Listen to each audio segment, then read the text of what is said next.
Weekend destination হিসেবে একদিন বা দুদিনের জন্য কলকাতা থেকে মাত্র 2 ঘন্টা দূরত্বে আপনারা চুজ করতে পারেন আরশিনগর শিল্পগ্রাম।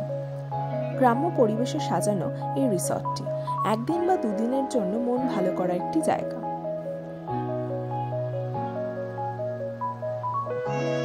রিসর্টে ঢোকার সাথে সাথেই আপনারা দেখতে পাবেন চারিদিকেই সুন্দর করে গাছপালা দিয়ে সাজিয়ে রেখেছে এবং বেশ সুন্দর মেনটেন্যান্সও করে এরা। বাঁদিকে এই যে রুমগুলো দেখতে পাচ্ছেন এগুলো হচ্ছে মাড হাউস। মাড হাউসের পার নাইট স্টে খরচ পড়বে ৩,৭৫২ টাকা।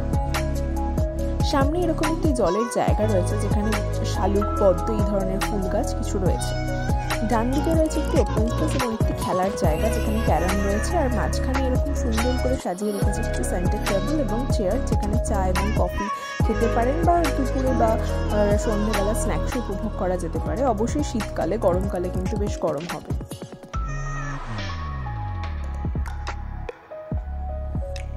এদের পুরোটাই গ্রাম্য আদলে সাজিয়ে রেখেছে। ঢুকে যেন মনে হবে আপনি একেবারেই গ্রামের কোনো একটি জায়গায় রয়েছেন। বাচ্চাদের জন্য রয়েছে একটি প্লে গ্রাউন্ড যেখানে স্লিপ রয়েছে, একটু দোলনা রয়েছে।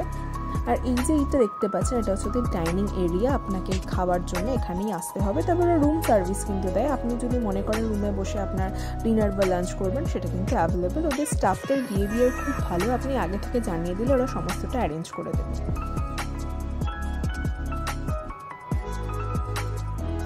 ডান দিকে যে রুমগুলো দেখছেন এগুলো হচ্ছে উডেন হাউস। এদের এখানে 4টি উডেন হাউস রয়েছে। উডেন হাউসটাও খুব সুন্দর, যার রুম রেন্ট হচ্ছে ৩,৫৫০ টাকা পার নাইট স্টে করলে এটা দিতে হবে।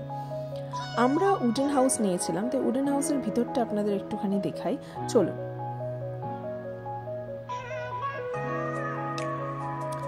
উডেন স্ট্রাকচার দিয়ে পুরোটাই সাজানো রয়েছে। ডান দিকে এরকম দুটো চেয়ার রয়েছে, টেবিল রয়েছে, এসি রয়েছে অবশ্যই, একটি স্ট্যান্ডার্ড সাইজ দুজনের থাকার মতো একটি বেড রয়েছে, ওয়াল ফ্যান রয়েছে, কোনো সিলিং ফ্যান নেই। আর উপরে এরকম একটি স্লাইডিং এরিয়া রয়েছে যেখান থেকে অটোমেটিক্যালি আলো এসে আপনার রুমে পড়বে, তবে এটা আপনি বন্ধ করতে পারবেন। আর নর্মালি যা রুমে বা হোটেলে দিয়ে থাকে সেগুলো সব রয়েছে। রুমের মধ্যে ডাস্টবিন রয়েছে, অল আউট রয়েছে, এটা হচ্ছে একটি ওয়ার্ড্রপ। এখানেও 2-3 জনের লাগেজ রাখার জন্য যথেষ্ট সাফিসিয়েন্ট জায়গা রয়েছে। শীতকাল বলে দুটো কম্বল এরা দিয়ে দিয়েছিল। টিভি রয়েছে। এবার চলুন দেখাই দে টয়লেটটা। টয়লেটটাও খুব নিট অ্যান্ড ক্লিন। টয়লেটের মধ্যে যা যা থাকার দরকার সবই ছিল। গিজার ছিল, 24 ঘন্টা আপনি গরম জল পাবেন। ওয়েস্টার্ন রয়েছে দেখতে পাচ্ছেন। আর এদের মূল আকর্ষণ হচ্ছে প্রত্যেক কটা রুমে বাথটাব রয়েছে। যেহেতু এদের রিসর্টে কোনো সুইমিং পুল নেই, তাদের এদের প্রত্যেক কটা রুমে কিন্তু বাথটাবটা রয়েছে।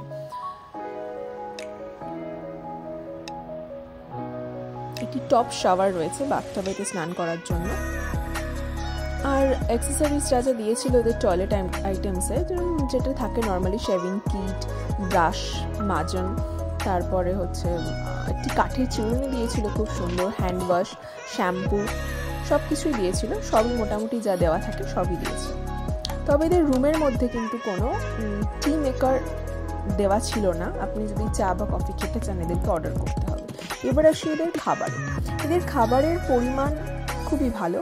আমরা থালি অর্ডার করেছিলাম, মাটন থালি, তার মধ্যে মাছ, মাংস সবই ছিল।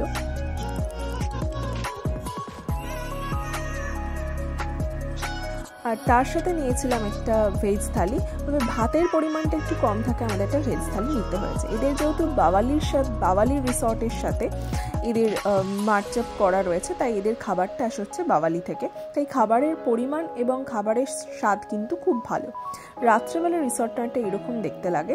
তবে এদের একটা অসুবিধা, আপনি যদি গাড়ি নিয়ে যান তাহলে এদের গাড়ি কিন্তু পার্ক করতে হবে রাস্তার উপরে, মেন রাস্তার উপরে একটা এদের পার্কিং এরিয়া রয়েছে সেইখানে। সেখান থেকে এদের রিসর্টে আসার জন্য এরা টোটো পাঠাবে, সেই টোটোতে করে আপনাকে আসতে হবে। রাস্তাটা খুবই সরু, দেখেই বুঝতে পাচ্ছেন। এই রাস্তা দিয়ে ওরা রিসর্টে নিয়ে যাবে। যদি ভিডিওটি ভালো লেগে থাকে আমাদের চ্যানেলকে সাবস্ক্রাইব করবেন, লাইক শেয়ার অবশ্যই করবেন। Thank you.